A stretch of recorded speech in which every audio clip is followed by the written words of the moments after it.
real about it. It's us, it's not anybody else. I think we also have to make more stances against abusive organisational cultures and practices.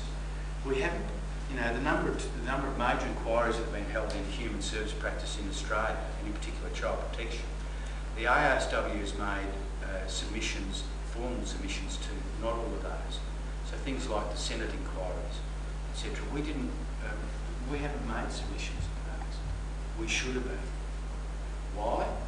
From my experience, if you have a look at child protection at the moment, it's one of the most abusive cultures, organisational cultures that we've ever seen. It's not a nice place to work, and people are really done over big time. And sometimes that comes from social work managers who too readily adopted that approach. I'm going to tell you what to do and you'll do it. And then when people speak out, they face the consequences. But we as an organisation have a responsibility, as an AASW, have a responsibility to carry that banner and to say, hey, this is not good enough. We also need to, as a profession, really focus more on the training and the professional development.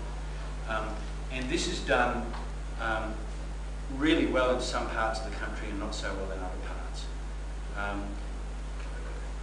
One of the things, my view would be, one of the things that the AASW, that most members of the AASW would want us to do is to offer pathways for people to develop their skills and abilities.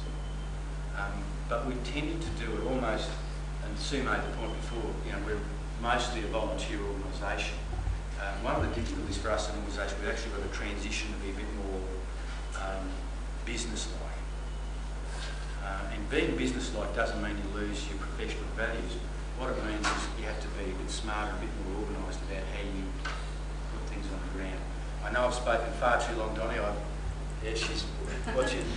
I'm going to finish up on a bright note. I think the future is bright for social. If you have a look at the employment opportunities, they're going to be going great. Coupled with the rapidly ageing, I don't know whether you're aware of this, but although there's an ageing society, social work as a profession is ageing more rapidly. And one of the bad things for the AASW is that our membership is ageing even more rapidly. So what we're that going to means be very wealthy. What? We're going to be old but wealthy. That's right. But there's wonderful employment opportunities for social work. So in that sense, don't fear about your jobs. The other thing is that, generally speaking, there's been a major overplaying of work stress and burnout in the human services. Most people, and this is an area of my expertise, nearly all the studies show that at least 80 to 85% of people are either satisfied or highly satisfied with their work. Now, yes, burnout and work stress is a problem, but most people actually have really long careers and really satisfying careers. Right? It's a good thing. It's a good job to do. We also need to remember that social work has a role to be honourable and to be challenging, from a challenge to ensure that we have a just society. And that's in that sense, it's a noble profession. That's not to say there aren't other noble professions, but it is to say that we are. And I'd like to finish up by saying there is much to be thankful for. So although I've talked about a whole lot of stuff that's quite difficult for us to deal with, we have to actually put it in perspective and know that we do have a lot of runs on the board as well.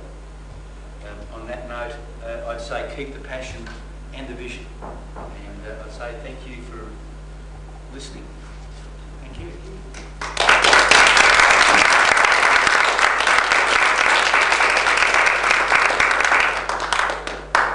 I think we're going to have a cup of tea. Yeah, we'll have a cup of tea for about a quarter of an hour, and then there'll be a chance for people to think that through. Okay. Now that will mean that you're going to have to stand over here. Just talk to the people around. And whatever you want to do. And it's often good if you wish it. It's part of the changes that the federal government is now in its style of government. But they try to write back and say, hey, what about us? We're in here too, we're unique. And what they did was they actually joined with psychologists, nurses, so that, and I thought it was a great strategy in the letter. I might have gone under my name, they wrote it.